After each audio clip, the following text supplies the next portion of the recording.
Lisons la Bible pour continuer avec notre sujet. Zanga kuhumira to tamba balamoko ba Biblia na biso bana poko bana mwanzo na biso ya mkoa ya Genèse 3 verset 8. mukanda ya evangeli mukapo ya misato mulungu ya mwambi. Alors ils entendirent la voix de l'Éternel Dieu qui parcourait les jardins vers le soir.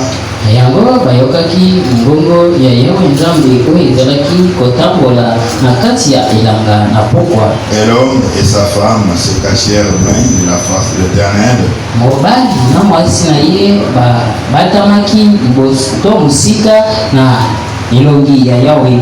De la face de l'Éternel Dieu au milieu des arbres du Jourdain. Liboso ya elongi ya Yawe nzambe na kati ya banzete ya elanga ya Ben. Que Dieu bénisse sa parole. Nzambe apambola liloba na ye.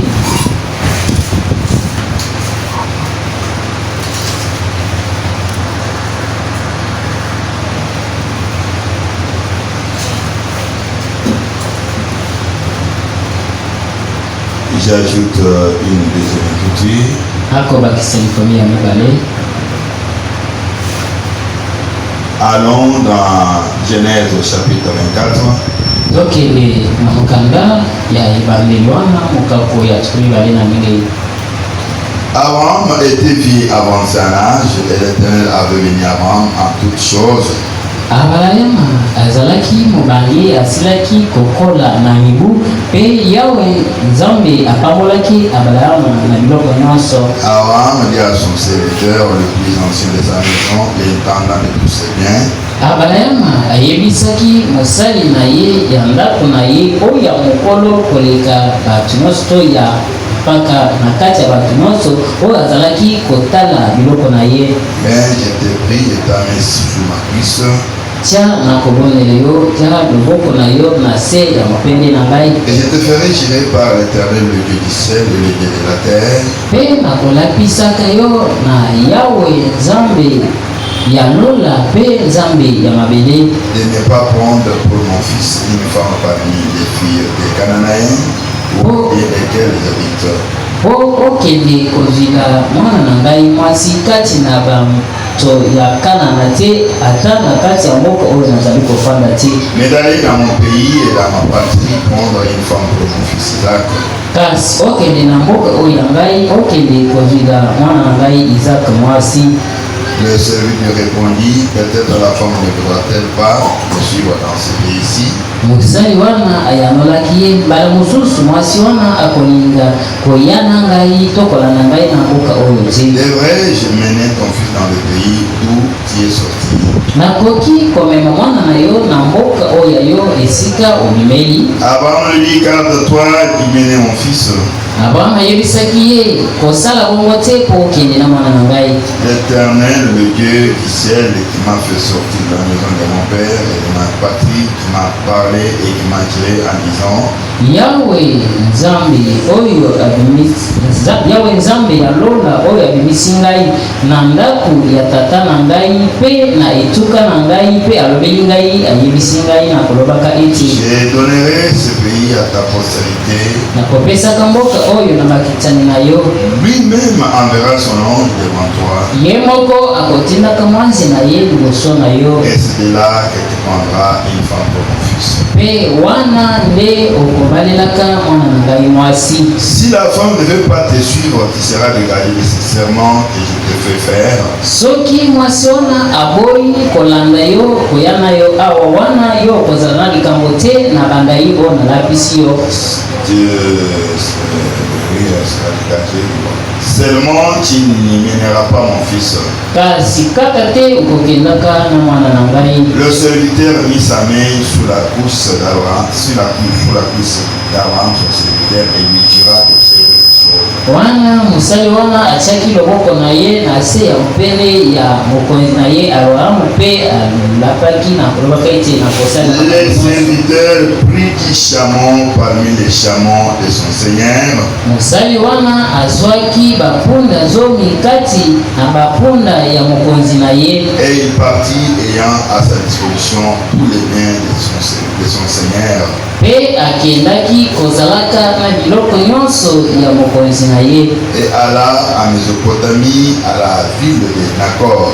Akendaki na Mésopotamie pe na engumba oyo ya Nakor. Et il fit reposer les chameaux sur leurs genoux hors de la ville. Pe apemisaki bapunda wana efandaki na yango na ekoteli ya ngumba Près d'un puits pembeni ya libulu moko. au temps du soir, Na tango ya pokwa, au temps où sortent celles qui vont puiser de l'eau. na tango oyo tokaka mai babimaka na bango. Je m'arrête à ce niveau ici. Akosukela nani wana.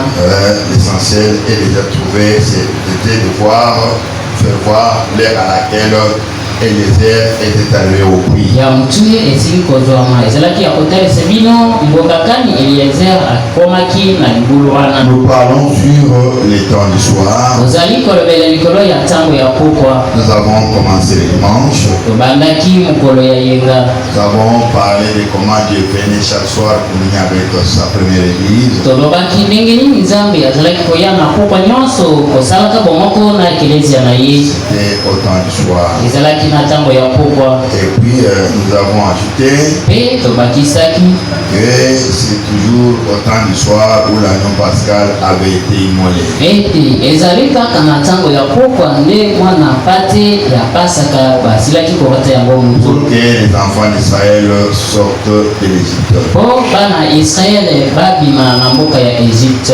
Nous avons enchaîné encore une fois. Pe tokobaki na biso lisusu. Abraham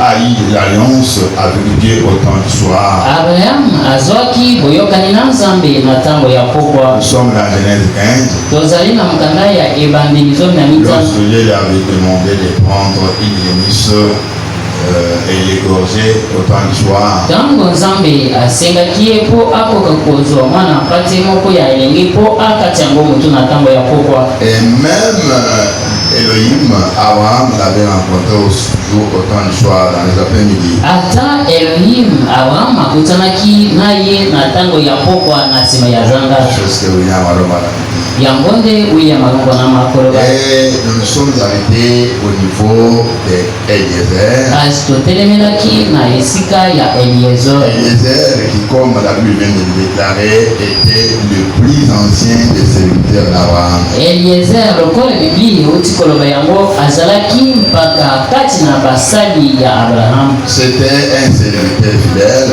Azalaki mosali ya moyingi benito Il aimait Abraham. alingaki Abraham. Abraham l'aimait. Pe Abraham alingaki ye. Et Abraham avait confiance en lui que c'est lui qui devait hériter de tous ses biens au cas où il mourrait sans enfant. Abraham achelaki ye motema ete soki akufizanga mwana yende akosambolaka biloko na ye. Ainsi que quand il avait rencontré Jéhovah Ningi wana nde tango akutanaki na Yahweh. et que Dieu a commencé à parler avec lui, Pe Nzambe abandi kosola naye. Abraham lui avait montré son grand souci que je n'ai pas un héritier pour hériter de mes biens. Abraham atalisaki na ye posa na ye monene ete nazali na mosamboli ti oyo akoki kosambola biloko Si na ce ngai. n'est Eliezer de Damas. Soki pamba te kaka Eliezer ya Damas. Et Dieu lui avait dit que ça ne sera pas héritier. Kasi Nzambe ayebisaki ye ete ekozala Eliezer nde akozala mosamboli na Et yo ça te. sera un fils qui sortira de tes propres entrailles. Kasi ekozala mwana moko oyo akobimaka na michopo na yo moko. Donc Eliezer n'était pas un simple serviteur. Donc Eliezer azalaki mosali ya pamba te. Il était un ancien dans la maison d'Abraham. Azalaki mpaka kati na ndako ya Abraham. Il était l'intendant de tous les biens d'Abraham. Azalaki mutu oyo azalaki kosinzela biloko nyonso ya Abraham. Et celui qui avait évolué longtemps avec Abraham. Yende asilaki kosala ntango molai na Abraham. Lorsque naquit Isaac,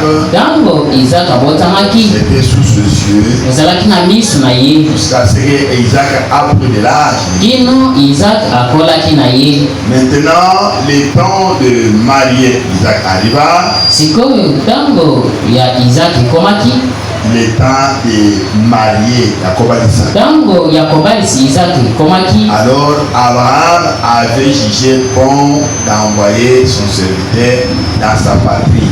Ayango Abraham asepelaki po atinda mosali na ye wana na mboka na ye. Et non pas chez les Cananéens. Aboyaki epai ya baikanana. Donc William va dire des choses. William banama koloba makambo. Et je vais lire d'un moment à l'autre. Na kotanga kala mingi te. Alors Dieu vraiment dirait Abraham choisira Eliezer. Abraham akokonaka Eliezer. Il priera. Il va faire la prière tout en demandant à Eliezer de mettre sa main sur la cuisse. Wana akosalaka libondeli na akosekaka Eliezer po atia loboko na ye na se ya pour que son ange qu'il avait toujours accompagne aussi Eliezer. Oh, mwanzi na ye oyo abilaka ye wana akoka kokende pe elongo na Eliezer. Eliezer était allé sous la direction de l'ange de son Seigneur, de son maître Abraham. Wana Eliezer akendaki na bokambami ya mwanzi ya mokonzi na ye Abraham. Il devait aller dans la partie d'Abraham, dans la maison de Nacor. Esengelaki akende na mboka ya Abraham na ndaku ya Nacor. Et si Frère Branham dit que ce cas-là montrait que Dieu n'aime pas un mariage mixte. William Branham azali koloba eti na likambo wana ekotalisa ete Nzambe alingaka libala ya kosangisa ti. Je dois lire directement pour que vous compreniez. Ngeni natanga mbala moko po bososola. Parce qu'aujourd'hui, quelquefois, nous les pasteurs sommes en train d'accepter n'importe quoi. Bon, susu lelo biso bakengeli tozali kondima biloko nyonso pamba. Et nous donnons accès à nos croyants de faire n'importe quoi. Pe tozali kondima pe tokopesa nzela na banje na biso po basala biloko nyonso balingi. Les choses que la parole révise. Makambo oyo liloba ya Nzambe ezali koboya. Je suis dans le message les temps de décision. Nazali na kati ya sango apesi kombo tango ya kozwa mokano. Le prophète dit, Musafo ya koloba. avez-vous déjà pensé à Isaac?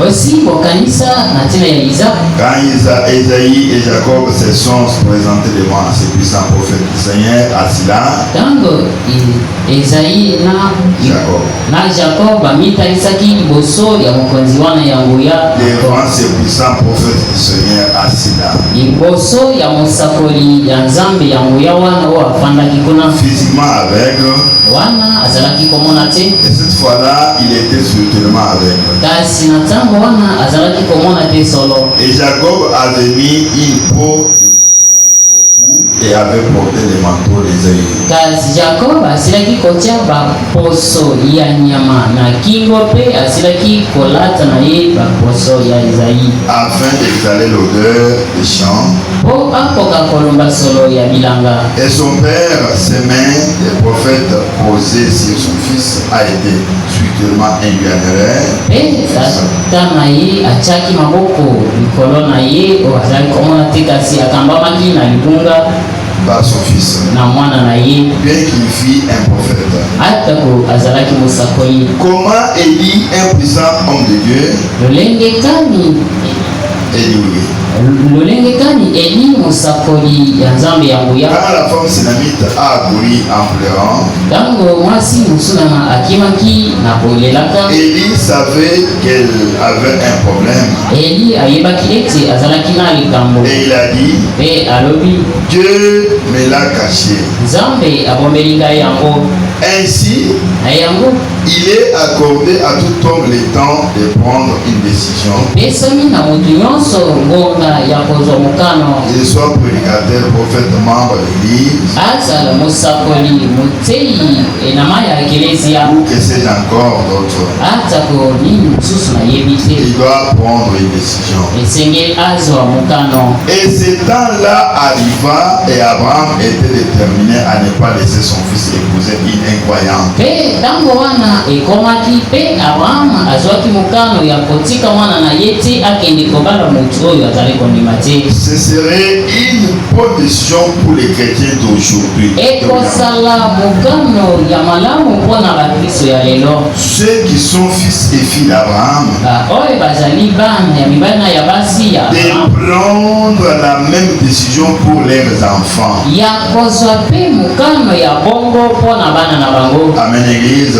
Amen. Comprenez que nous qui avons des grands enfants, tozali kososa ete biso bai tozali na bana mikolo garçons et ou filles, ya mibali to ya basi, nous devons prendre une telle décision de faire en sorte que nos enfants se marient aux chrétiens et aux chrétiens. esengeli tozwa mokano ete bana na biso babalana na bango moko bakristo ya mibali to ya basi. Eh bien, peu importe combien jolies étaient ces filles incroyantes, malamu ata ndenge nini bana ya basi wana bazali kondima te bazalaki kitoko, et combien elles étaient de belles femmes, mpe ndenge nini bazalaki basi ya kitoko. Abraham ne voulut cependant pas que son fils s'associe à ce genre d'histoire. abraham alingaki na ye te mpo mwana na ye akende kosangana na biloko ya bongo. Nous aujourd'hui dans le monde du message, biso lelo na mokili ya sango dans le christianisme, na mokili ya bokristo, les garçons vous amènera une fille, ya mobali akomemelaka yo ya ou mwasi, la fille vous amènera un garçon, to ya mwasi akomemelaka yo qui elenge n'est pas mobali, croyant ou qui n'est pas croyante, o azali mokristo ya mobali to et ya mwasi te,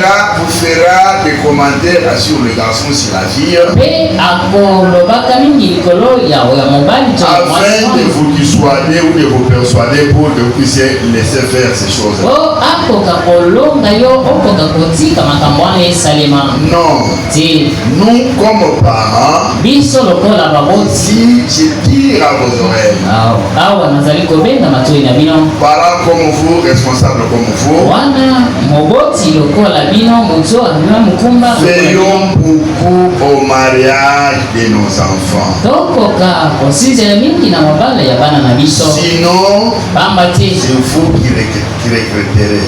yo nde okolela. Est-ce que vous pouvez laisser faire? po okotika Quand il y aura des malheurs, le problème, ntango akozala na makambo ça va vous rattraper. wana ekozongela yo, Vous ne serez pas libre. okosala na yo na bosomi te, Vous débarrasser de sa difficulté. to okozanga koyoka pasi ya C'est kobosana ye. pourquoi na yango il y a eu un de mes enfants qui s'était marié. zalaki na moko ya bana na ngai oyo abalaki. Moi, j'avais déjà remarqué qu'il y a un flou. ngai nasilaki komona ete ezali na molili moko, Et j'avais dit à l'enfant que je vois un flou ici. mpe nayebisaki mwana ete nakomona molili awa. L'enfant m'a cru un temps. mwana andemelaki ngai na Par mwasi après, il est revenu pour ne pas me voir. na mwasi ya ntango azongi mpo na kozanga kondimela ngai, Se basant sur les commentaires ou les pronostics de sa mère. wana kofandelaka likolo ya makambo mama na ye Et lui aussi azalaki ses confiances là. mpe ye amipesi na yango, Comme elle a accepté, te lokola ndimi comme ça on peut évoluer. te tokoki Et kokoba. moi j'ai lâché prise wana ngai natiki yango pour ekolo le côté plus tard une tempête. wana mpona koya kobuka na nsima mopepe. J'ai compris que j'avais lâché prise et j'avais mal agi. nasosoli ete ntango natikaki makambo wana esalema nasalaki mabe. Comme père, comme responsable biologique, comme pasteur, je devais me poser. lokola tata oyo aboti ye, lokola mokengeli, lokola moto ami mokumba na ye esengelaki namitya wana. Je lui dis voilà, là où nous sommes arrivés. nalobi omoni esika tokomi, Parce que j'avais lâché prise. mpo nasilaki kotika yango Cette pekele. fois-ci, je ne lâcherai point prise. mbala oyo nakotika yango bongo Je te, vais pouvoir m'imposer que vous le voulez ou pas. ngai nakomitya wana olinga to olinga Si te. vous ne voulez pas ce que je propose, soki olingi oyo nazali koloba je te te, laisse faire ton histoire. wana nazali kotika yo osali makambo na Je yo moko, n'interviendrai en rien et en tout. mpe nakokota te na eloko moko te ata mbala moko Alors, te. un bon parent na yango moboti ya sala doit veiller sur le mariage de son enfant, garçon ou fille. akosinzelaka likolo ya libala ya mwana na ye ya mobali Et ya même mwasi. si nous sommes des chrétiens et chrétiennes, ata soki tozali bakristo ya mibali to ya on basi, doit veiller sur la fille et sur les garçons. sengeli nasinzela likolo ya mwana mobali to ya mwasi wana. Nous avons beaucoup d'aventuriers po lelo tozali na baaventure et ebele beaucoup de femmes, de filles aussi aventurieuses. na bana basi oyo bazali bazali pe Ils viennent à l'église pour pouvoir séduire les garçons et les garçons séduire les filles. bakoya na eklezia mpona kopengwisa ya mibali pe mpona kopengwisa ya basi. Alors comme parent, je dois veiller. Na yango lokola moboti esengeli nasinzela. Quelle est la fille que mon garçon veut épouser? kasi mwana ya mwasi kani oyo ya ngai ya mobali alingi abali. Qui est donc la fille ou les garçons que ma fille doit épouser? pe elenge mobali kani oyo mwana na ngai ya mwasi alingi abalana na ye. Fils que j'ai connu, omonaka oyo nakutani na yango. je prends la décision. ntango nakozwa mokano. La fille ne peut pas me contester. ya mwasi akoki kotelemela ngai te. Les garçons ne peuvent pas aussi me contester. pe ya mobali akoki kotelemela C'est la ngai décision te. que j'ai prise. wana ezali mokambo. Si elle me déteste ou me déteste, wana soki ya mobali to ya mwasi je atelemeli laisse ngai. faire son histoire. wana natikeli ye asala. Et je verrai comment elle va évoluer. pe nakomona ndenge nini C'est demain si je lâche prise, lobi soki natiki yango bongo je vais regretter. ngai nde nakobanda Moi, kolia. je dois être strict dans ce choix. yango nde esengeli nazala makambo makasi na boponi wana.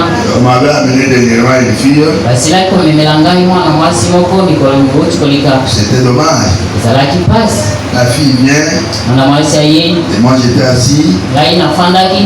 J'ai vu ce que vous qui avez le téléphone Android, là. namoni oyo bina bato bozali na batelefone Vous android. l'avez toujours vu, mais moi je l'ai vécu. Hein? bomonaka yango kasi ngai nabikeli yango Vous boye. l'avez toujours vu à travers les vidéos. bomonaka yango na nzela ya bavideo. Bon, vous pouvez voir un garçon aller avec une fille aller avec un garçon. okomona mwana mobali akokende na ya mwasi to ya mwasi akokende na ya mobali. Mais les garçons ne savent pas que, ou la fille ne sait pas que celui qui m'accompagne ici est devenu un crocodile, un lion ou un gars déformé. kasi ya mobali to ya mwasi ayebi te ete mutu oyo azali elongo na ngai asili kokoma na ye kosi to akomi nyama moko boye. Oui, ou elle, il faut toujours une personne normale, mais la personne déformée. ye azali komona ya mobali to ya mwasi akomona kaka mutu oyo tozali biso nyonso komona kasi asili On va amener la fille à la maison pour laisser la voir. bamemelaki ngai mwana mwasi wana na ndako mpona La fille kotaisa entre dans la parcelle. kaka ntango mwana mwasi akoti na kati ya lopango. J'ai vu une lionne. namoni kosi ya mwasi. Une lionne. namoni kosi ya mwasi. Elle me saluera. kopesaka ngai mbote ngongo moko ya kopita. Il dit comment tu fais comme ça? nalobi okosala bonge nini. Et c'est tout. wana akangi monoko. Après un moment, na mwasi ya ntango il devait venir pour que je parle avec lui. esengelaki baya mpona solo na bango. Je n'ai pas marché de moi. Hein. wana naliaki monoko te. J'ai dit, toi, en venant ici, voici que j'ai besoin. nalobi yo nakoyaka awa tala nakokotaka awa tala oyo namoni. Toi, tu ne connaissais pas la fille, mais j'ai vu ça. yo oyebaki ya mwasi te kasi ngai namoni boye namoni boye. Pourquoi tu as fait ça, maman? mpona nini osali bongo mama. Elle me dira, ye moko akoyebisaka c'est ngai la peur. ezali kobanga. La peur. atuni ye kobanga. Est-ce que tu me connais? atuni ye oyebinga. As-tu déjà vu? osi omonanga. On t'a dit que là où nous allons pas te mettre au rachot. bayebisi yo ete esika tokokende bakotia yo na boloko. Comment tu peux manifester? kasi ndenge nini okoki kotanisa lolenge ya bongo. Alors j'ai dit, mets toi fin à cette relation. wana nakataki kibuninga wana. J'ai dit, je ne peux pas lâcher cette fois-ci. nalobi nakoki kotika te. Et c'est une sœur, hein, du message. azali ndeko mwasi ya sango. Alors nous devons payer beaucoup plus. Et aujourd'hui nous avons des louves et des loups dans le monde du message. na yango esengeli tosinzela mingi mpo lelo tozali na bambwa ya zamba ya mibali ya Abraham ne voulut cependant pas que son fils s'associe à ces genres d'histoires. abraham alingaki na ye te mpo mwana na ye asangana na biloko ya bongo. Ainsi il a dû passer un temps pour décider qui son fils devait épouser. na yango azwaki mokano alekisaki ntango mpona kozwa mokano ya mwana mwasi oyo mwana na ye esengelaki abala. Les enfants doivent comprendre cela. bana esengeli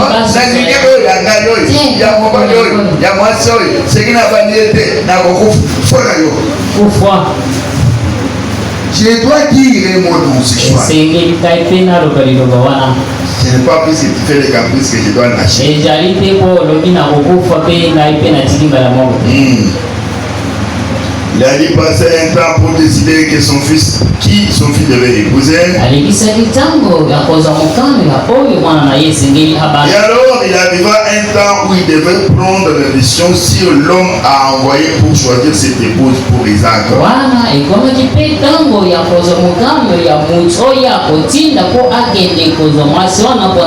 Et quand ce temps arriva, il passa en revue tous ses serviteurs. Et nous apprenons ici une belle leçon sur Abraham. Un type de Dieu le Père cherchant un serviteur qui a cherché une épouse pour son fils.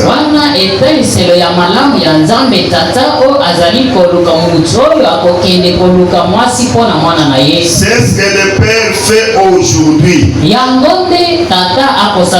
Il passe en revue son groupe pour trouver quelqu'un en qui il peut avoir confiance.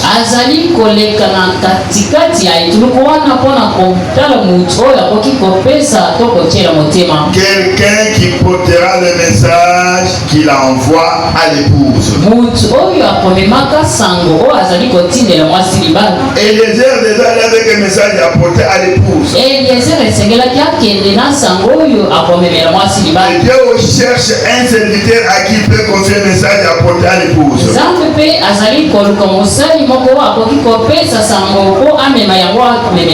Et en prenant la décision, son choix tomba sur Eliezer.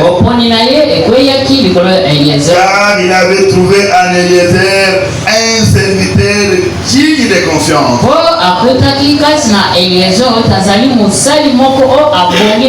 Voilà, Eliezer était l'homme de confiance d'Abraham. Et si Dieu a envoyé autant d'histoires un Eliezer pour chercher l'épouse à son fils, il doit être un homme de confiance de Dieu.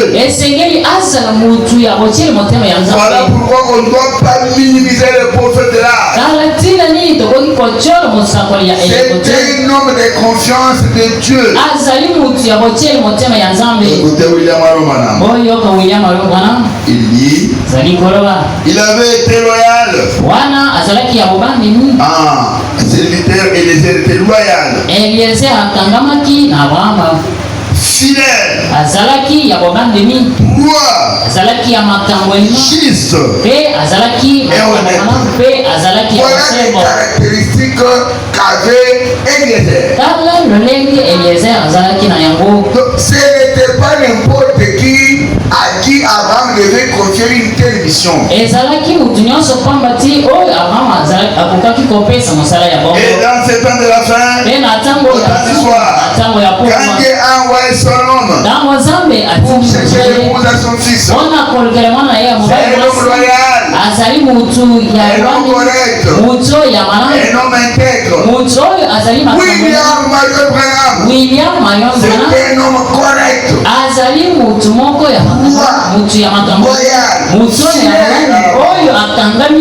et même les serviteurs de Dieu, ils sont les auxiliaires de William Branham, doivent être des hommes loyaux, des hommes purs. C'est de quoi ce que je vois aujourd'hui. Avec les pasteurs du message, il faut dire n'importe quoi. Non, ce n'est pas bien. Normalement, les disciples n'est pas supérieur à son maître. Il doit être comme son maître. Mais aujourd'hui, ils ont fait la passe. Quand je vois ce qui se passe sur les réseaux sociaux actuellement, c'est tout ce que je suis en train d'entendre et voir sur la moisson tabernacle. Oh, les choix du pasteur. C'est devenu une guerre. C'est quoi? Les pasteurs, c'est quoi? On dit qu'on voit la tâche ou bien on voit autre chose. Les gens risquent de s'empoignarder ou de s'entretuer à cause, je ne sais pas. Et qui font cela? Les prétendus serviteurs. Est-ce que vous savez que le pastorat c'est une tâche difficile? Pour les confier à Pierre, Jésus a dû lui poser 3 fois la question. Même-tu Pierre?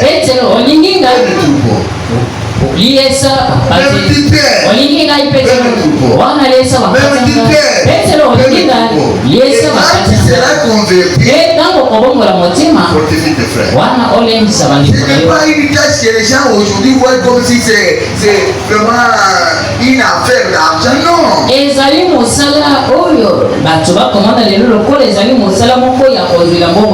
L'argent là, tu peux en avoir pour le laisser demain. On peut t'amener l'argent ça, tu prends demain. Tu laisses ta famille, tu laisses tes enfants et la femme, tu meurs.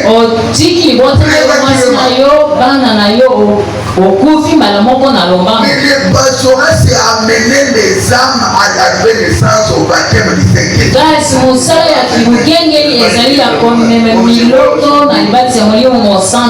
C'est là que j'ai dit quelquefois que bon, je ne sais pas, nos aînés, que Dieu les bénisse, ils nous avaient enseigné selon la connaissance qu'ils avaient, mais ils n'avaient pas approfondi tout le ministère.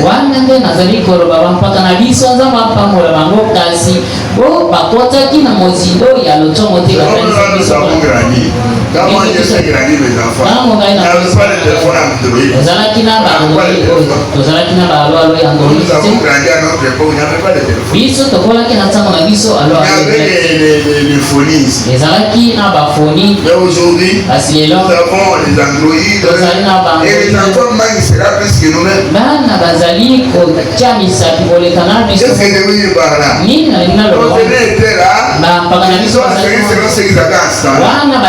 Et approfondir la bataille de message. Ils ont un peu connu un peu de la clé. Mais aujourd'hui, nous avons le message sur l'internet. Il faut le parcourir, faire voir aux gens qui disent qu'ils ont le ministère, qu'est-ce qu'ils attendent par le ministère.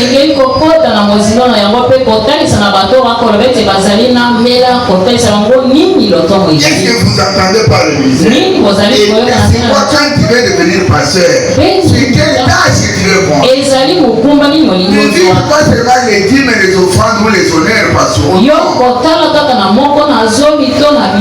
voyez aussi les âmes. Il a rencontré 10 000 monde.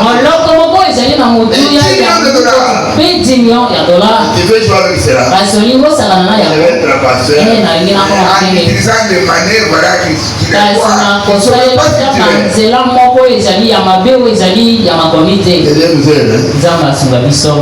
Alors, nous devons être des serviteurs comme Madame l'a dit ici. Je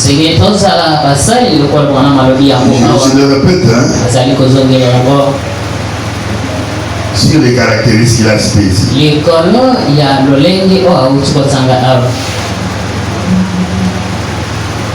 Il dit il était un homme droit, fidèle, juste et honnête. C'est les gens de serviteurs que Dieu peut choisir pour apporter son message à l'église.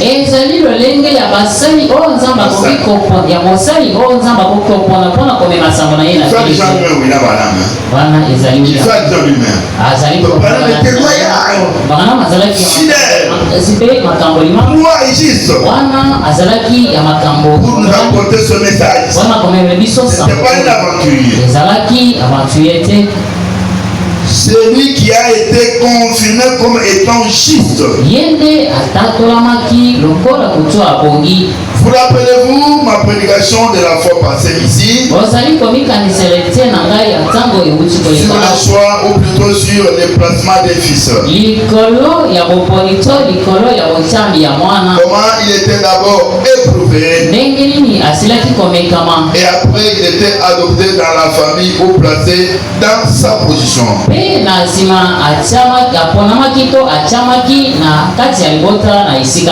on doit vous placer. Il faut aussi vous ouvrir une parenthèse. Bon, j'ai suivi il y a beaucoup d'histoires que vous ne connaissez pas, mais j'ai appris beaucoup d'histoires. Même si d'autres ne sont pas dévoilés, nous les saurons quand même. Normalement, il y a d'autres choses qui ne sont pas bonnes. Mais les gens les font quand même. Les histoires des testaments que nous venons d'apprendre ici. Normalement, bon, je ne veux pas pourquoi on commence à faire des histoires pareilles.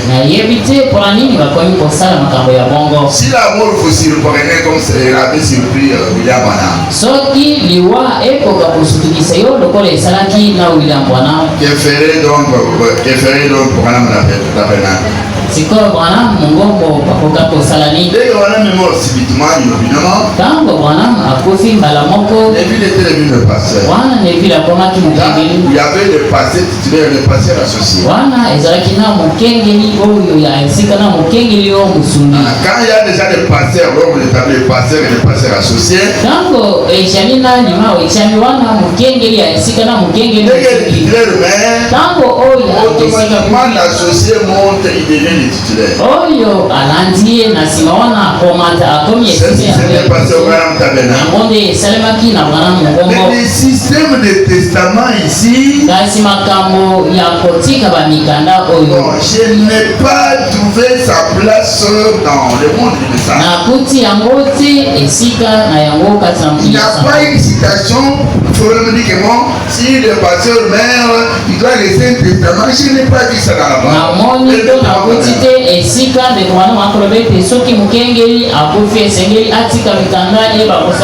Mais ce que je sais que si le pasteur meurt et qu'il n'a pas d'ordre, comment les choses vont se faire? S'il a le ministre vont prêcher et l'église fera les votes sur le ministre.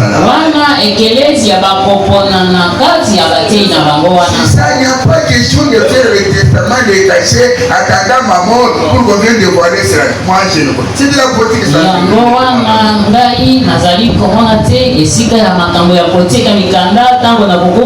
Pourquoi ne pas le dire tout pendant que vous êtes encore en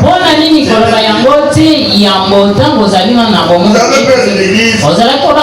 Non. Dites-le à l'église ouvertement que non, c'est elle, il est là, il est mon associé, il travaille sur ce tour.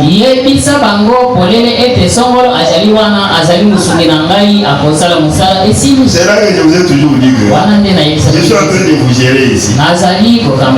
Si je mets inopinément, que quelqu'un ne vienne pas vous troubler ici.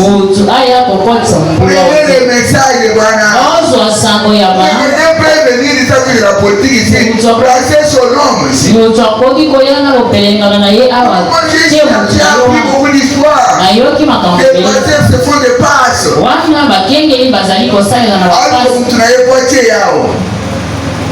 Nachotia côté wa bozala mutu na ngai. Si qu'il n'est pas dans le message. Oh, les amis là, il donc à moi. Ça c'est fini bozali wana bofani bokolobati. Nous avons le message. Dozali na sango. Prenez le message, qu'est-ce que le message? Ozo sango nini sango elobi. Les gens vont réguler voilà. Wana batu bakozonga simali bozela. Pas puisque bon, moi je ne sais pas me taire là où je la parole. Car je ne saurais pas me taire. Je vous ai dit qu'il y a un autre passage, c'est le dimanche. Il est gravement malade. Il est à l'Europe. J'ai déjà appris qu'il a déjà fait un testament. Et l'église ne sait absolument rien du testament. C'est quelle stratégie ça? C'est quelle manière de gérer? Nous ne faisons pas la politique dans l'église. Si vous voulez faire la politique, allez à l'IDPS. Allez chez Kabila à Bopé. Chez Fayou là-bas. Ici c'est le royaume de Dieu. Il nous aide quand même. Moi, en tout cas, là où il y a la parole, je parle. Là où il y a la parole, je ne connais pas une situation qui dit qu'il faut avoir un testament.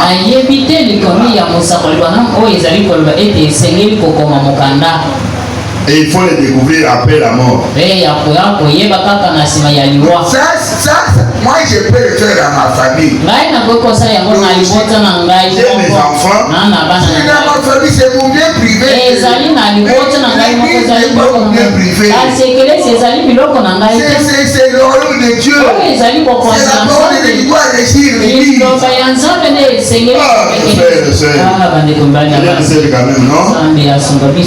C'est là que je vous ai toujours dit que si Branham nécessite autre chose, et le point c'est que le fait de nous aider, ça c'est pas mon message. Là vous faites autre chose.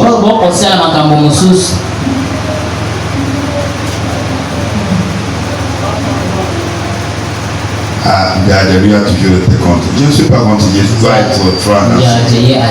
Si la chose n'est pas soutenue par la parole, soki eloko ekopesa masimbisi na liloba ya Nzambe kasi ndenge nini olingi topesa simbisi na eloko oyo liloba ekopesa simbisi te. C'est les gens de serviteurs que Dieu peut choisir pour apporter son message à l'église. Ezali lolenge ya mosali oyo Nzambe akoki kopona komema sango na ye na kelezi ya. Eliezer répondait aux exigences d'Abraham. Eliezer azalaki koyanola na babosenga ya Abraham. William Mayo Branham répondait aux exigences d'Elohim. William Mayo Branham ayanolaki na baposa ya Elohim. Et Eliezer représente le serviteur modèle. Eliezer azali kotalisa mosali oyo yandakisa. Oyo yandakisa. C'est là, vous savez, je vous apprends certaines choses. Lorsque William Branham mourit,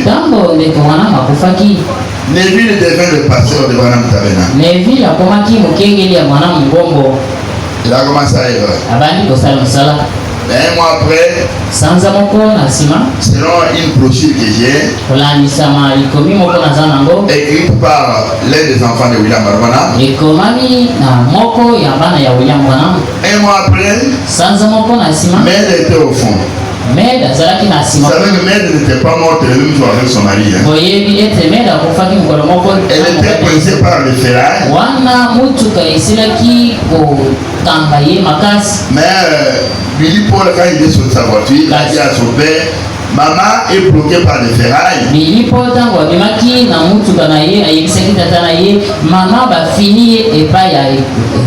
prophète dira à son fils, faites tout pour que sa main puisse être placée dans la bien ici.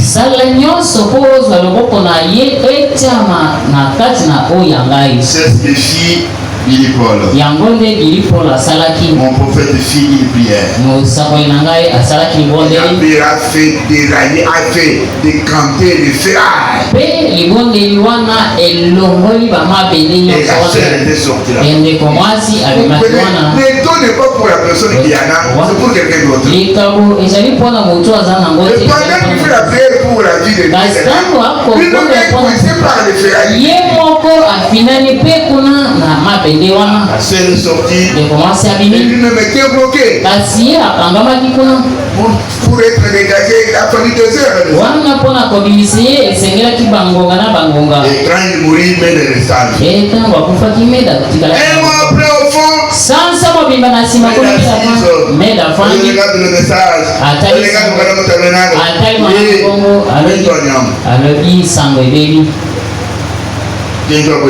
Ça c'est maintenant. Je pas la brochure là de la fille. C'est la brochure de la fille de Branham Masala.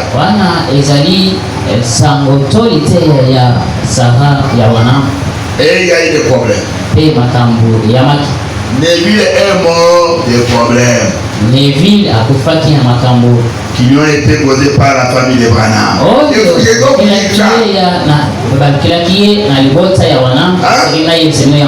Il mourut. Je crois une année après la mort de son mari. N'a pas tiré la passoire. Il est resté comme cela. Il mettait des bandes. Jusqu'au tout dernièrement où on a élu Joseph là.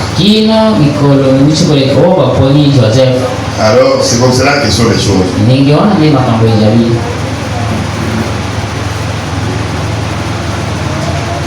Qu'est-ce que je voulais dire par là? Je voulais dire par là que le message, beaucoup ne le vivent pas.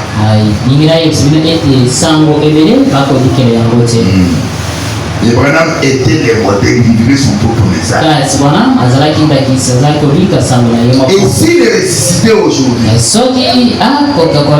il nous condamnerait dans beaucoup de choses. Il rejetterait beaucoup de choses que nous faisons qui ne sont pas dans ce que fait, ce n'est pas mon message.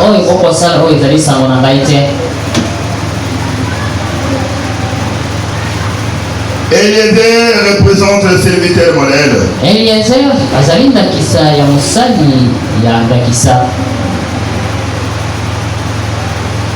Et vous voyez ceci?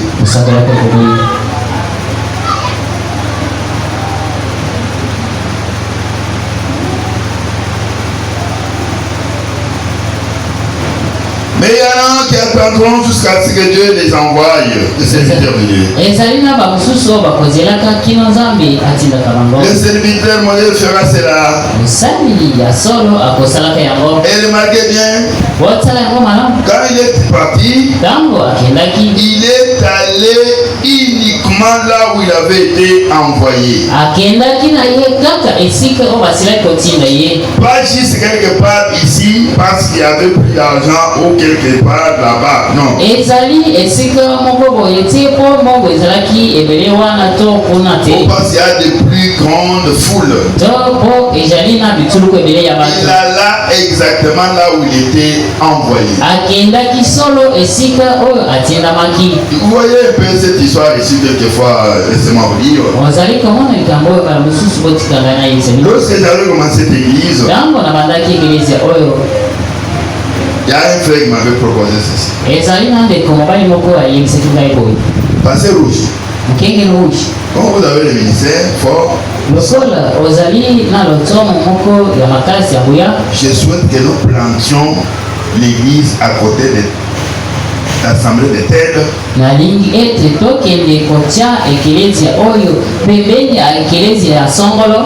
que nous puissions prendre toutes ces brebis venir ici. Lui n'a pas le ministère. Et de ça, ce n'est pas le sentiment de Christ. Moi-même, je n'ai pas accepté que cela soit fait pour moi. Mon ministère, ce n'est pas cela. Vous voulez travailler pour détruire l'autre. Déjà, Dieu n'est pas là. Vous servez le diable, non? Dieu, c'est l'amour. Vous comprenez? Mais aujourd'hui, vous trouvez les gens, je m'ai appelé au ministère. Ils viennent dans l'église dans le but de détruire. Il y a un cas que j'avais été informé. Pasteur comme je suis, je reçois les serviteurs de Dieu pour prêcher. Le serviteur que je reçois, il cause en coulisses avec l'église. Il lui dit, je vais retourner pour créer une église. Et moi je ne connais absolument rien. Je sais seulement qu'on fait ce serviteur. Mais en coulisses, de maison à maison, par téléphone. Et quand il est venu pour commencer l'œuvre, il est venu tout dans l'église. Et je lui ai donné la chair aussi. Alors toute confiance que c'est commence à prêcher. Et en prêchant, commence à citer les noms. C'est un exemple que je donne. Alors les gens, oui pasteur, ça va, tu es là. Pour nous dire que Jésus est arrivé pour commencer.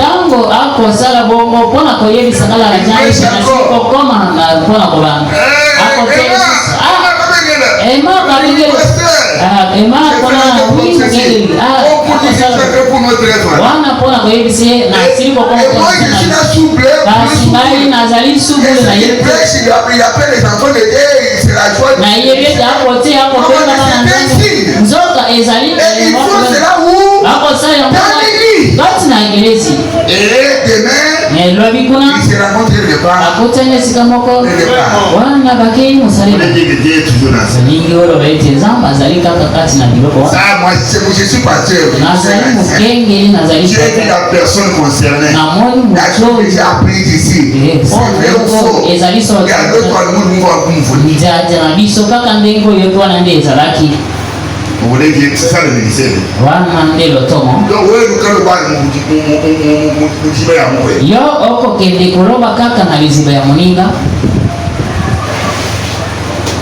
c'est là que vous avez vu aujourd'hui. Vous trouvez que comme la mienne ici. Je suis en train de me débattre encore. Quand les gens voient seulement les choses commencer à apparaître, mais je vais le prêcher. Quand ça a été dit, quand je n'avais pas ce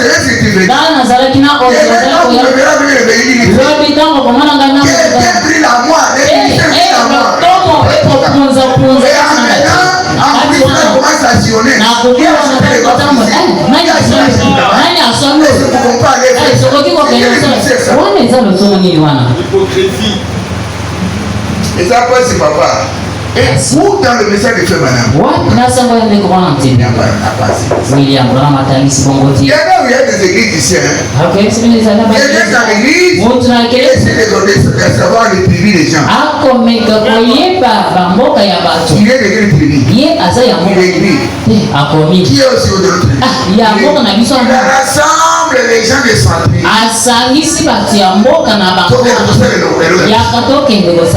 C'est basé sur quoi?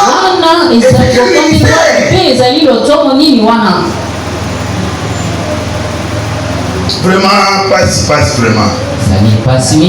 Ça fait mal. Ce sont les choses que nous devons dénoncer.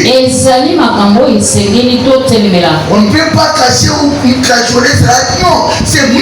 C'est mal.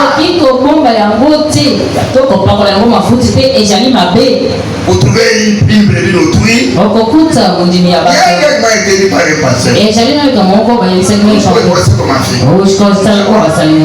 Un frère est passé la vie. L'appareil synthétiseur. Je n'ai pas un chanteur. Alors, veuillez me donner ton claviste là. Il a appris comment jouer. L'autre c'est le là-bas le passer la porte. D'abord, on te donne combien? Voici l'argent ici. Et non même parti. Non même parti. Et voici votre c'est quelle pensée ça? C'est quelle pensée? C'est quel ministère? Ministère sacré. Il faut utiliser la chaîne de mais j'ai des enfants, ils étaient où? Ils étaient à moi. J'ai réuni certaines conditions. Vous ne soyez là aujourd'hui, ils sont les enfants de Galilee. Et le ministère aussi, vous mettre les conditions pour que les choses soient en tout sorte. Vous Vous ne me direz pas que si je prenais une prostituée avoir des enfants, ce sont des enfants normaux comme non, non, ce sont des enfants mais qui ne sont pas légaux comme les miens.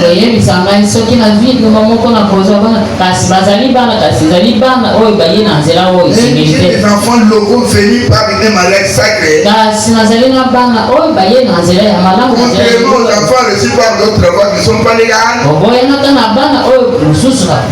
Et il y a d'autres églises que nous obtenons par des voies illégales. On est toujours père, on est toujours pasteur. Que Dieu nous aide. Et respectons le message. Soyons comme William Branham.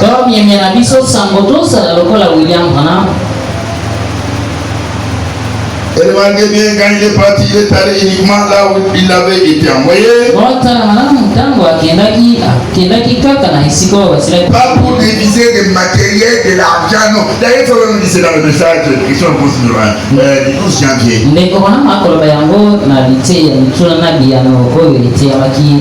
12 janvier 61. Si vous dites que j'ai les ministères, et vous dites que comme j'ai tenté partout, ça n'a pas marché, il faut que j'exerce le ministère pour avoir l'argent, tu n'as pas le ministère.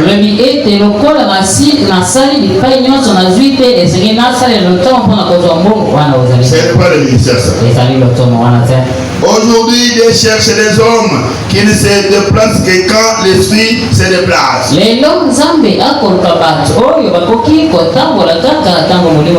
Peu importe l'endroit où il peut les envoyer. C'est cela un serviteur modèle. Ce sera un serviteur modèle. Je me rappelle quand je suis devenu pasteur à Benegabimba. Le niveau où j'étais et l'église que j'ai prise pour diriger, il y avait un grand décalage. Les gens ne pensaient pas qu'un homme comme moi je peux devenir pasteur à l'intérieur. Mais la Bible c'est que vous dites.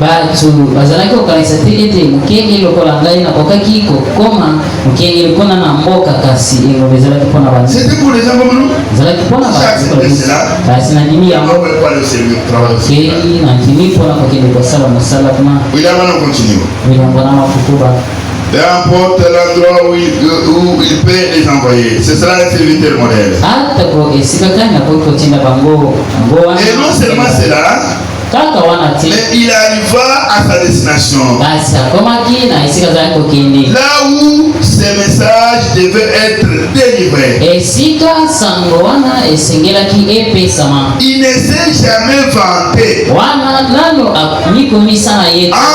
Un véritable serviteur ne se vante pas. Donnez-moi la chair, vous allez voir.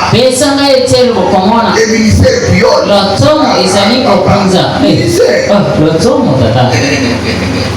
Tika.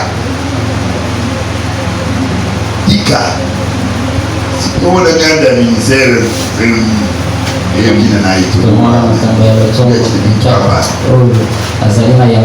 n'a jamais dit combien grand il était. J'ai été humilié une fois à Kassansa. Et nous aide. J'avais écrit à ce pasteur-là.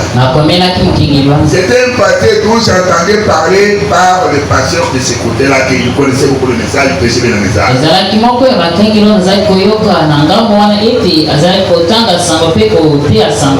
Et j'aimais entrer en contact avec de tels hommes. Je lui ai écrit que je viens. Et je suis arrivé. Il m'accueille. Il m'amène à son bureau. Il prend sa place dans sa chaise personnelle. Il met la main dans sa boîte à lettres. Il soulève ma lettre. Il ouvre. Bon, j'ai vu ta lettre. J'ai vu ta lettre ici. J'ai un message à porter. Quel message as-tu?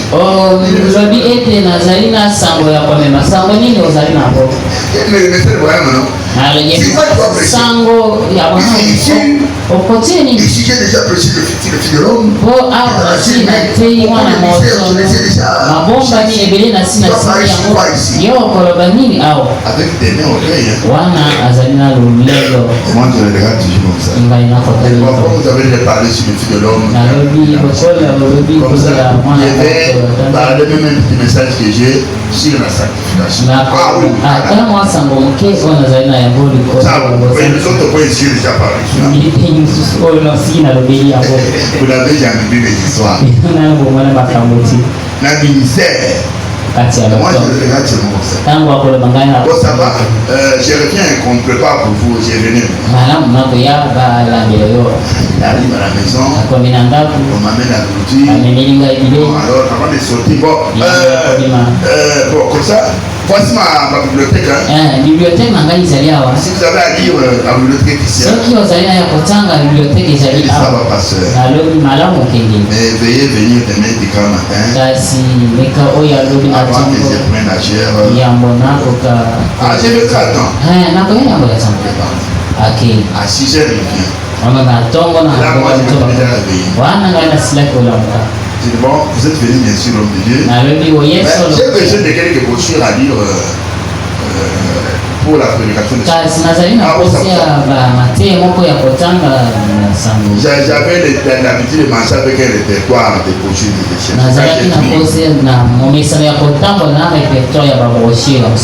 je tire les répertoires que j'avais pour les serments en question.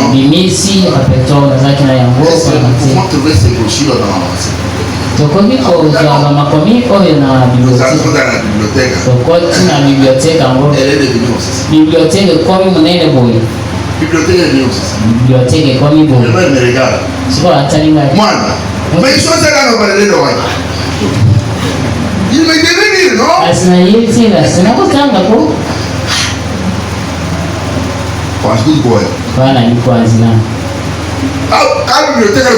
Bibliothèque est comme une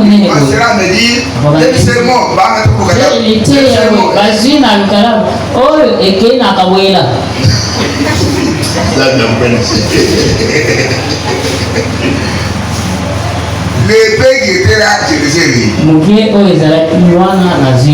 Alors l'équipe commence, il écarte son interprète actuel. Il va m'interpréter. Pour me casser si je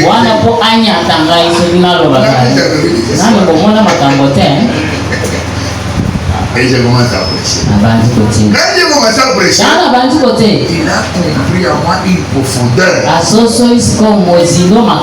a compris qu'il avait mal agi de m'interpréter et qu'il soit assis pour me suivre. Et comment il m'avait dit? Avec qui est de prédication? Regarde cette écrit, vous arrêtez la prédication. Merci. Je commence le dimanche, il m'interprète, il fait la profondeur. Le mardi, il remet son interprète. Commence à missionner. Le mercredi, il me demande d'organiser des réunions de prière. Le jeudi, il va au champ, organiser la réunion.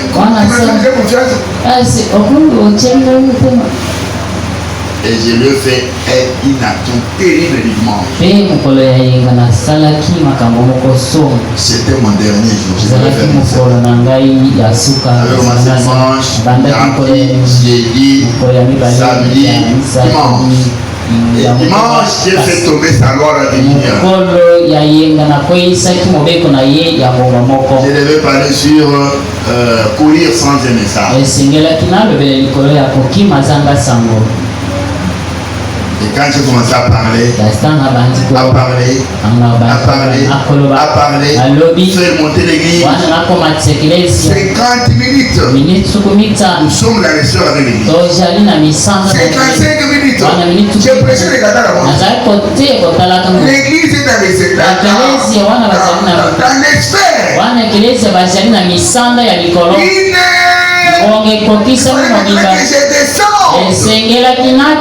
Pour atterrir. Bona kokita solo wana na tele. Ekeleze mo biblia. Na ye mo Je prends mes amis. nazwi mikanda na ngai Il me suit. alandi ngai Il na yebisi kasi olobaki bongo son associé aussi me suit. wana musuni na ye atuli nalobi batuli bonga moko Et les soirs, je dirais, le Saint-Esprit n'est pas amplifié. moyo mosantu ezali ya kotika kotangisa yango esika moko ezengeli kotika ye na bonsomi omoni yo moko obandisi koyo kokamba azongi deuxième retour, ozongi ya mibale retour, prêchez comme vous voulez. yebisinga teya mpe sala bango nyonso olingi wana Et il avait compris qu'à moi il y avait une profondeur. osolaki ete kati na ngai Et il devait apprendre des choses à moi. esengelaki ayeba makambo Un serviteur de Dieu, il ne se vante pas. mosali ya nzambe ya solo aizunguzaka wana akonilongola Les modèles. Wana azali Et puis, pour le bail, ma soeur, azali te tout ça, comment on va dire? sango ekopunzapunza na motima William Madame dit, William il y avait un serviteur de Dieu qui était monté à la chair. ezalaki na mosali ya nzambe moko amataki na etelo na motu Pour les likolo descendre la tête basse. mpona kokita motu ya kokitisa Il dit, s'il montait à la tête basse, soki amataka motu ya kokitisa il descendait la tête haute. alingi akita na ye motu ya Même si komakisa vous avez le ministère, ata soki ozali na loto zala ya komikitisa zala ya komikitisa aujourd'hui, kasi lelo je ne sais pas si nous avons été à la même école. nayebi te soki tozalaki na bakilasi moko Vous trouvez quelqu'un dans une assemblée? okokuta moto Vous trouvez ça dans le mouvement? nakuti yango na Il ne va pas prêcher. akoki Il mokotia attend que le pasteur lui se prêcher. akozela ete mokenge mokili atikela ye Vous continuez pour être populaire. okolanda nini Non, boyebana il y ti a des églises qui ont besoin de prêcher. ezali kaka ekelesi na mboka oyo bazali na pose ya batei okende te Hein? Non, non. te Moi, j'attends le pasteur me Aïe, Marco, Et moi, je m'appelle le pasteur. C'est un mauvais pasteur. Il ne sait pas lâcher. Ah, papa. atikaka eteyelo te tata Pendant que tu l'attends là, yango il y okozela a des pasteurs qui restent dans la chair du 1er janvier au 31 décembre. Sans aucun esika secours. bakengeli oyo bakotikala na etelo uta mokolo ya yambo ya sanza ya yambo kino na mokolo ya komisaka C'est pas la chair. te soki atikeli ngai kaka etelo bokoyoka Nous autres qui sommes informés, biso bamosusu toyebi c'est l'enfant souvent parfois, il n'a pas la chose. ezali kibomwana to eloko yango Il a madame dit, william wana makoloba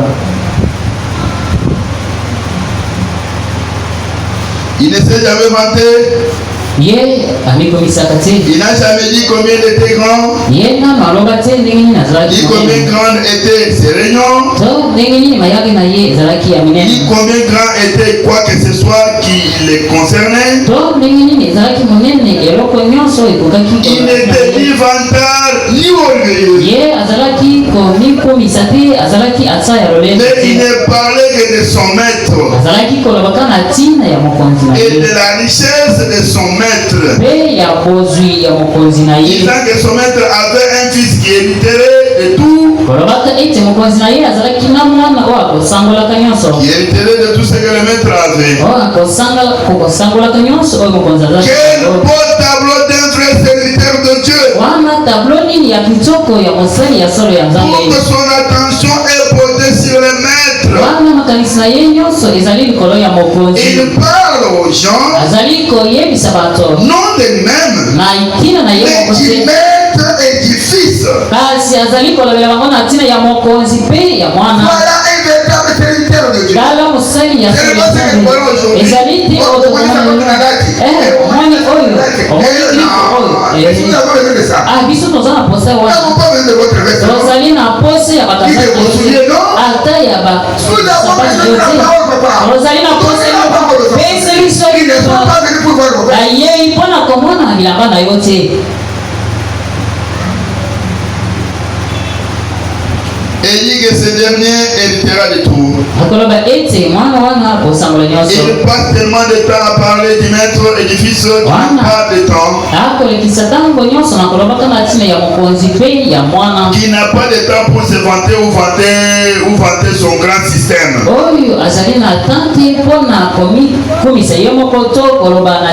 sa dénomination ou son appartenance à un certain groupe. Moi je suis le président de l'église, je n'ai pas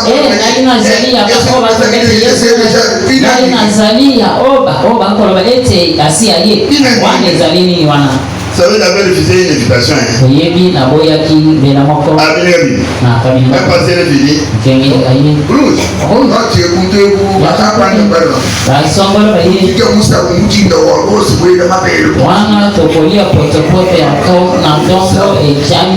je suis passé ici, non? C'est quoi? J'ai pu donner l'autre.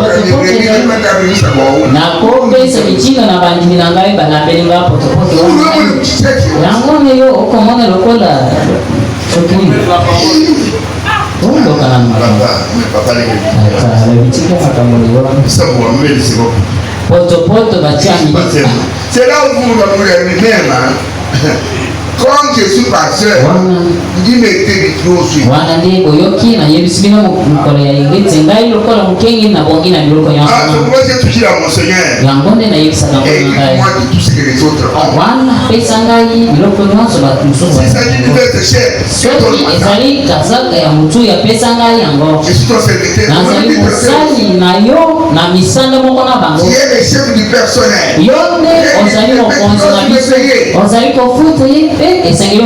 Amen. Tous se voient être chef du personnel. Mais non. Dieu a donné. Moi aussi. Je suis son serviteur. Dieu n'est pas existe. Non, ne me donne pas. Et je suis toujours là.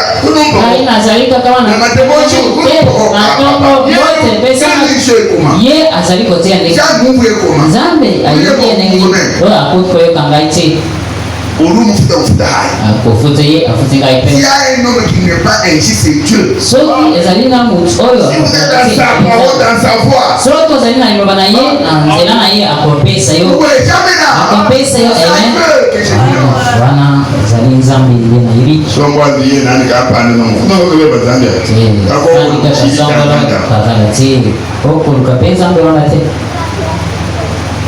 Tout est centré sur le maître. Eliezer fut confronté à un grand problème comme le sont les ministres aujourd'hui.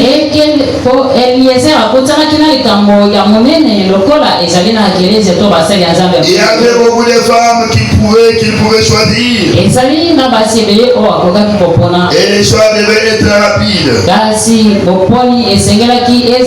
Nous n'avons pas le temps de nous asseoir, de réfléchir et de poser des questions. Nous devons rapidement prendre la décision. Le temps est proche. Il se peut que ce soit le cas des gens qui sont assis ici ce soir. Ceci sera la dernière fois que vous prendrez votre décision. Ces gens ne courez pas de risque en renvoyant à demain. Demain peut ne pas jamais venir pour vous. C'est comme une fois, une femme avait des hommes dont elle pensait être amoureuse. Elle savait lesquels épouser. Elle ne savait lesquels épouser. Tantôt elle se disait qu'elle épouserait l'un, tantôt elle se disait qu'elle épouserait l'autre. Et elle avait tellement reporté sa décision qu'elle rata tous les deux. kasi na mokala na ye azanga ki bango nyonso mibale. Elle avait tellement reporté sa décision asila ki kotinda mokala na ye na mikolo mikoya qu'elle rata tous les deux. pe mara moko azanga nyonso mibale wana kolanda mibale wana ozali kolala nzala ni museo ibiali museo ya kala ni zero wani ya international ezali na elobe moko neno bana bakati wanangi napo na watu ni soba hivi yokola bisokosi tokotini pona mwana mwasi ya mibali bitano mama botika na désordre wana na sa ngode bakolola. La décision doit être prise rapidement. Wana mokano esengeli para moko pona na mibali pe atokenge takotala na okotala ni nono otalibe okotala ba pantalon na ba chemise. Et puis en plus le serviteur ne s'est pas contenté du simple fait de partir. Il voulait avoir une certaine assurance. Et il continue à poser des questions. Et si la femme n'accepte pas de venir, après il aurait dit et si elle n'acceptait pas de venir, serait-il alors? Alors il a dit prendre une décision. Alors quand il a entendu des lèvres de son maître, l'ange de Dieu ira devant lui. J'aime vraiment cela. Cela correspond parfaitement à mon cas. L'ange du Seigneur ira au-devant de toi et il la persuadera. Il la persuadera.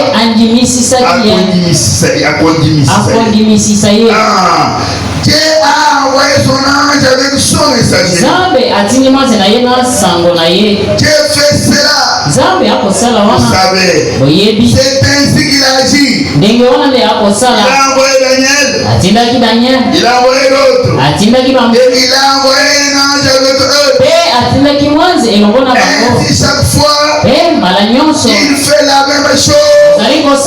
Car de cette manière qu'il parle. C'est qu'il avait beaucoup de jeux. Quand Abraham a dit que l'ange de l'Éternel ira devant toi. Mes frères et sœurs, même si vous avez le ministère, est-ce que vous avez le Saint-Esprit? Il pourra vous envoyer partout. C'est lui qui doit vous conduire. Il faut l'ange de l'Éternel. Il soit devant vous. Si vous n'avez pas le Saint-Esprit, vous pouvez avoir la peine sans le Saint-Esprit. C'est du gris. C'est spirituel. Jésus avait envoyé les 12. Nous sommes en Matthieu 12. Mais ils n'avaient pas encore reçu le Saint-Esprit. Ils ont prêché, ils ont fait des miracles et des prodiges. Et ils sont revenus faire le rapport au Seigneur sans le Saint-Esprit. Et Judas c'était du nombre. Il s'est pas réjoui d'avoir vu le miracle de Dieu. Mais Judas n'arriva pas à la chambre haute. Mais il avait prêché. Il avait prêché. Alors, nous devons prêcher sans le Saint-Esprit. C'est très dangereux. Mais quand vous prêchez le Saint-Esprit, quand il y aura des problèmes, quand il y aura des attaques, qui va contrecarrer, qui va contre-attaquer les attaques? Qui va vous défendre? Il faut que l'ange soit devant vous pour nous diriger tous vos pas. Amen. Quand je tire les oreilles des gens, surtout des garçons, des hommes, j'ai le ministère. Est-ce que vous avez le Saint-Esprit? C'est ça l'ange qui doit aller dévoiler. accomplir, quand il y aura les attaques, il sera la barrière. Celui qui va convaincre aux gens de venir, de écouter, d'être persuadé par votre message. C'est les Saint-Esprit qui fera ce travail-là. Ce n'est pas un homme. La Bible dit, nous serons enseignés de Dieu. Et qui est Dieu? Dieu est le Saint-Esprit. Quand il est à moi, c'est lui qui vous explique la parole. C'est lui qui vous enseigne la parole. Amen. C'est ce qu'avait les jeunes élevés. Là, je suis celui qui est. C'est lui qui va persuader la fille que tu choisiras. Amen. Voilà pourquoi il était confiant. Mon maître m'a donné son ange. Et Dieu appela William Arwana. Les contemporains. Il a dit, mon ange irait c'était ce que vous voulez très cher. Et tous ceux qui venaient contre moi, trouvaient l'ange de l'ange qui sera il n'y a pas même brebis courir sans message, sans protection, non.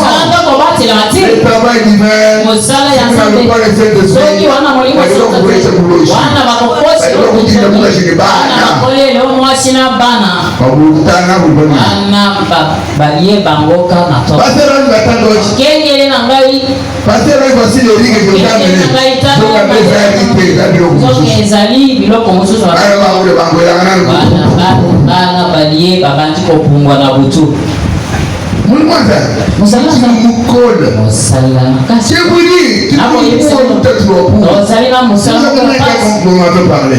Un bon pasteur là, quelqu'un vient avec une veste.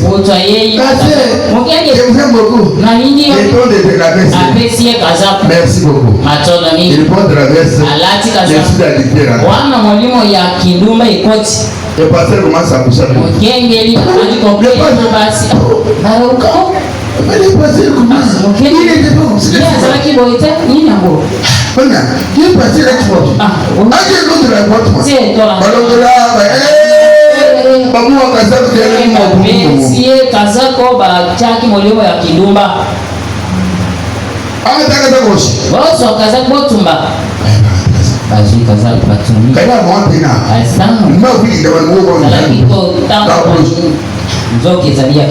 Dernièrement, nous avons enterré notre ami là. J'ai posé la question même. Passer le moufon de tête.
Je vois la chose pire. Sinon, vous pouvez beaucoup loin et nous pas.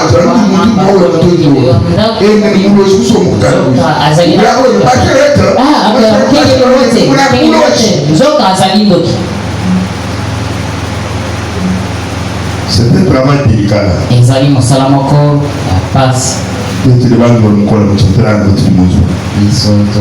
Il faut l'ange de l'Éternel. C'est par là que une fille sous l'influence des autres qui étaient sautés de l'église. Ils arrivent dans un champ, commencent à m'insulter, à me dénigrer, parler à ma demi. Moi j'étais pas là. Mais la fille quitte là-bas, il vient à l'église, il me sauve. Les autres étaient partis, ils étaient sautés de l'église, mais elle venait. Après ça, j'ai dit aux gens, il faut chercher le Saint-Esprit. Elle aussi a eu la sorte de chercher le Saint-Esprit. Elle est à la mouche. Elle a rasé une place pour pouvoir commencer à prier. Elle se met à genoux, lève les mains, prier, et la taille pour dire. Qu'est-ce que tu es venu faire ici? Cherche le Saint-Esprit. Après avoir incité mon serviteur, après avoir dénigré, et qui vient chercher le Saint-Esprit, il ne viendra pas. Quitte ici, la fille. Elle rentre. Les jours suivants, elle rentre. Au même endroit. Elle se met encore à genoux. On devait parler. On devait voir aider cette fois. Un ton élevé. Nous parlons d'une manière impérative. Toi, tu es venu encore une fois. Tu as incité mon serviteur. Et tu viens chercher le Saint-Esprit. Tu vas arranger la chose. La fille est venue tremblant à l'église. À mon bureau. Elle venait de la brousse. Ça va passer. Voici, elle commence à dire. Et moi je l'observe. J'ai lavé à mes demander. Moi je connais là. Je connais ce cas-là. Cette fille c'était une demande. Elle a commencé à dire. C'est ça, non? Elle est là. Le médical me parle, ne plus pas pour elle au bureau ici. Amène-la au bureau afin que les autres répondent. Elle a dit la chose devant eux. Et j'ai pris pour elle. Elle est vivante, elle n'est pas morte. Ça c'est le premier cas. Qui a fait cela? La witch. Il protégé. Même si c'était ma copine, ma année, mais je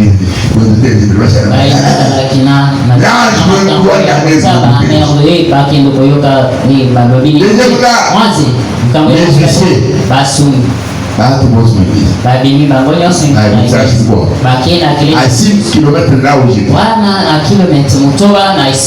Ils vont s'attendre. Nous voulons aviser le pasteur. C'est pas pour quelle raison. Qui n'avait pas l'air d'être. Ils n'avaient pas l'air d'être. Ils s'attendent entre eux.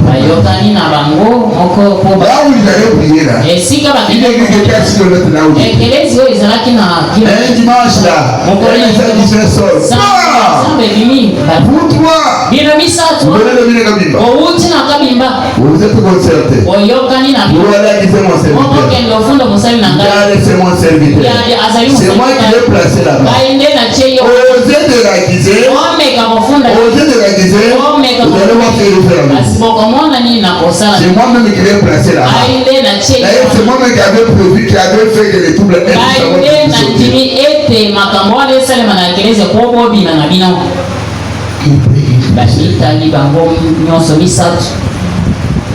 il regarde la personne qui a la personne qui même ne connaît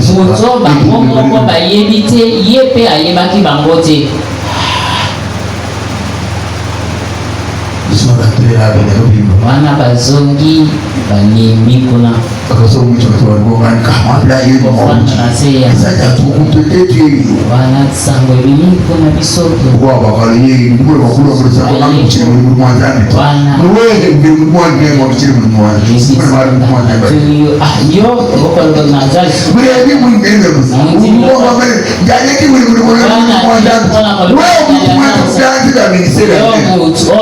avec Mina maboko yo oko wakanete nana la tomote. Non, il n'a pas pu se faire comme tu me dis. Mais tu as foutu les vidéos. Tu as dit quoi?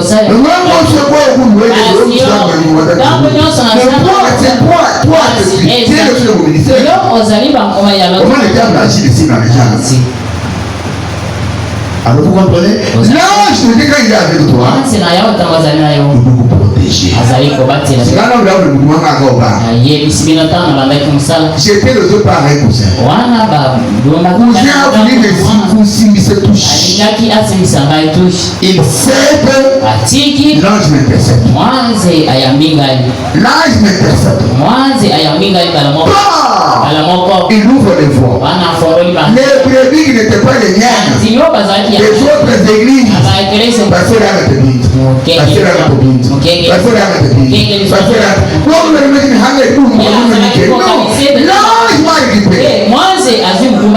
Dieu vous envoie, il faut que l'âge soit avec vous.